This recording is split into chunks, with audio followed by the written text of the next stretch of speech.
નમસ્કાર મિત્રો, આપ જોઈ રહ્યા છો તેજ નેત્રી ન્યૂઝ. હું છું ભરત પટેલ. આજે આપણે ગુજરાતના કોંગ્રેસ પ્રદેશ મહામંત્રી ગીતાબેન પટેલ સાથે વાત કરીએ. બેન નમસ્કાર, તેજ નેત્રી ન્યૂઝમાં તમારું સ્વાગત છે.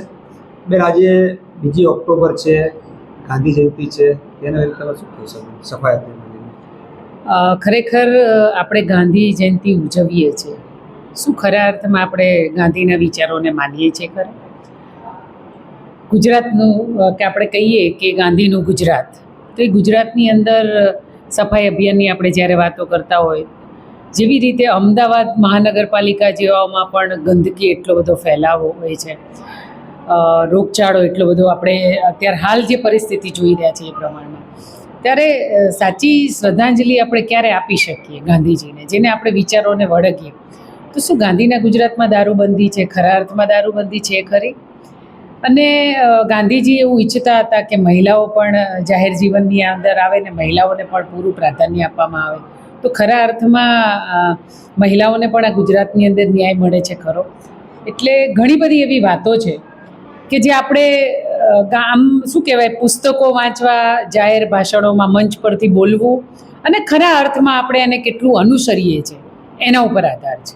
બેન, મહિલાની વાત કરીએ તો મહિલામાં બેન એક વાત કરીએ કે આપણે 5-7 દિવસ પહેલાં આપણે એક ગોધરામાં ઘટના ઘટી છે બેન, કે 6 વર્ષની એક માસૂમ દીકરીને એક સ્કૂલના જે ટીચર કહેવાય, ગુરુ કહેવાય, શિક્ષક, એમના દ્વારા બેન બળાત્કારની કોશિશ કરીને એને હત્યા કરવામાં આવી છે. એને લઈને બેન શું કહેશો? ખરેખર આ ગુજરાતની અંદર મારી શરૂઆતમાં એટલે એ વાત હતી કે ગાંધીજી ઈચ્છતા હતા, રાજીવ ગાંધીજી ઈચ્છતા હતા કે ગુજરાતની પણ દેશની અંદર મહિલાને પ્રાધાન્ય મળે. મહિલાને પ્રાધાન્ય શા માટે મળે? કે જાહેર જીવનની અંદર જ્યારે કોઈ પણ મહિલા આવે તો એ સરપંચથી લઈને સાંસદ સુધી બેસે ત્યારે કોઈ પણ મહિલા અધિકારની વાત હશે તો એ ચોક્કસ એની આંગળી ઊંચી કરી શકશે. અને જેવી રીતે ગુજરાતની અંદર આ દાહોદની ઘટના બની છે, એ શર્મસાર કરતી ઘટના છે દરેક લોકો માટે, કે નહીં કે મારા માટે, કે આ કહેવાય કે પુરુષ પ્રધાન દેશ માટે પણ આ ઘટના એવી વખોડવા જેવી છે કે 6 વર્ષની માસૂમ દીકરી, તમે એવા વ્યક્તિઓને, હું તો એવું કહું છું કે આ લોકોને જાહેરમાં ફાંસી આપી દેવી જોઈએ. હું પક્ષાપક્ષીથી પર લઈને એક વાત કરવા માગું છું કે એક શિક્ષકની જવાબદારી શું હોય છે, તો એ જવાબદારીથી જ્યારે વિમુખ થાય છે ને આ 6 વર્ષની માસૂમ દીકરી પર જે આ ઘટના બને છે એ ખરેખર દુઃખનીય છે. અને ગાંધીના ગુજરાતમાં જ્યારે આવી ઘટનાઓ બનતી હોય ત્યારે જ આ દેશની અંદર આપણું મીડિયા ચલાવતું હોય, એટલે ખૂબ દુઃખની વાત છે. અને આવા જ લોકોને જાહેરમાં ફાંસી આપવી જોઈએ, જેથી કરી અને આવી જે નવી ઘટનાઓ બનવાની છે એને પણ સબક મળે. અને આ લોકોને જાહેરમાં એટલે લટકાવવા જોઈએ કે એને નવો કોઈ વ્યક્તિ જ્યારે આવી ચેડા કરવાનો એના મનમાં વિચાર સુદ્ધા ના આવવો જોઈએ, ત્યારે જ આ વસ્તુ અટકવાની છે.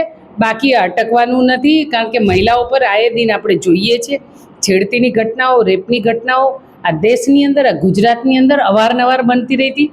હું ક્યારે મારા ગુજરાતને આવું ઈચ્છતી નથી. મારા ગુજરાતની અંદર આવી ઘટના બને તો ચોક્કસ એક મહિલા તરીકે, એક મા તરીકે મને પોતાને વ્યક્તિગત દુઃખ થાય છે.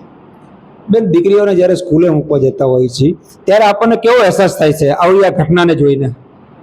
બિલકુલ, આપણે દીકરીઓને શિક્ષિત કરવા માટે સ્કૂલે મોકલતા હોઈએ છીએ ત્યારે આપણે એવું સેફ ફીલ કરતા હોય છે કે એક શિક્ષકનો દરજ્જો આપણે ગુરુ, એટલે ગુરુ બ્રહ્મા ગુરુ વિષ્ણુનો એક આપણે પેલું આપીએ છીએ, સૂત્ર આપીએ છીએ.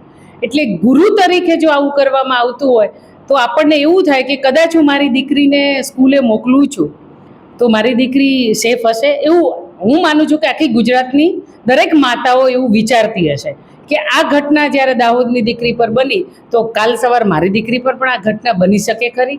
એટલે ચોક્કસ કોઈ પણ દીકરીને સ્કૂલે મૂકતા આપણે અવારનવાર આપના માધ્યમથી, આપણી ચેનલોના માધ્યમથી અસંખ્ય વિડીયો જોઈએ છીએ.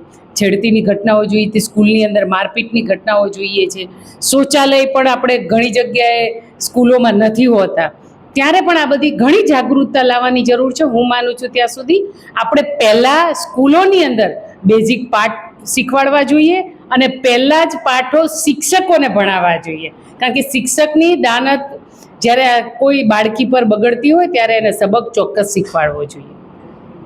બેન, મોંઘવારીનો મુદ્દો બહુ અત્યારે બેન વધારે છે. મોંઘવારીના મુદ્દામાં બેન ગૃહિણીઓના બધાના બજેટ ખોરવાઈ ગયા છે, ધંધામાં કોઈ રોજગારી નથી, એને લઈને શું કહેશો બેન? મોંઘવારીની તો તમને વાત જ શું કરી. હમણાં આપણે જોયું કે તહેવારોની શરૂઆત પણ નથી થઈ અને તેલના ડબ્બા ઉપર 400 રૂપિયા. 400 રૂપિયા એટલે શું થયું? આ રાજ્યની મહિલાઓ પર કેટલો મોટો ભારણ છે. એક સમય એવો હતો, મને યાદ છે ત્યાં સુધી, કે ઘરમાં મારા ફાધર, મારા પપ્પા એક કમાતા હતા અને અમે આખું પરિવાર બેઠા બેઠા શાંતિથી ખાતા હતા. અને અત્યારની પરિસ્થિતિ, ઘરમાં જેટલા પણ મેમ્બરો હોય છે એ બધા જ કમાય છે, તોય આજે એ પરિસ્થિતિ છે, એક સાંધે ને તેર તૂટે એવી પરિસ્થિતિ ગુજરાતની અંદર છે ને મહિલાઓ પર ખાસ કરીને. કારણ કે હું ટિપ્પણી એટલે નથી કરતી, શાકભાજીમાં પણ એટલો બધો ભાવ વધારો છે, પણ ખરા અર્થમાં જે પ્રમાણે ગૃહિણીઓ શાકભાજીનો ભાવ વધારો આપે છે એ ખેડૂતને મળે છે ખરા? તો આ ભાવ વચેટિયાઓ ખાય છે, તો એના પર સરકારનું નિયંત્રણ કેમ નથી? જ્યારે ખરેખર તેલના ડબ્બા ઉપર તમે 400 રૂપિયા વધારો છો એટલે તમે શું આ ગુજરાતની જનતાને મારવા બેઠા છો?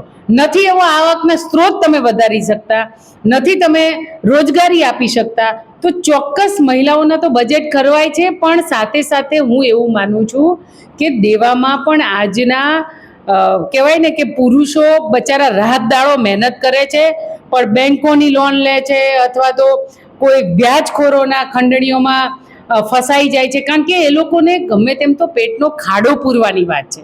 પેટનો ખાડો પૂરવા માટે માણસ કંઈ પણ કરે છે અને જ્યારે આવા વ્યાજખોરોનો ત્રાસ વધતો જાય પછી આત્મહત્યા કરવી પડે છે. એ પરિવારો વિહોણા બની જાય છે. એટલે મોંઘવારી તો અસહ્ય વધી રહી છે. સરકારે પોતે આ મોંઘવારી ઉપર નિયંત્રણો લાવવા પડે. કારણ કે મહિલાઓ તો અત્યારે તમે જુઓ કે આપણે અમદાવાદ સૌથી મોંઘું શહેર કહેવામાં આવ્યું કે 49,000 રૂપિયા તમે કમાતા હોય ત્યારે તમે સામાન્ય જીવન જીવી શકો છો.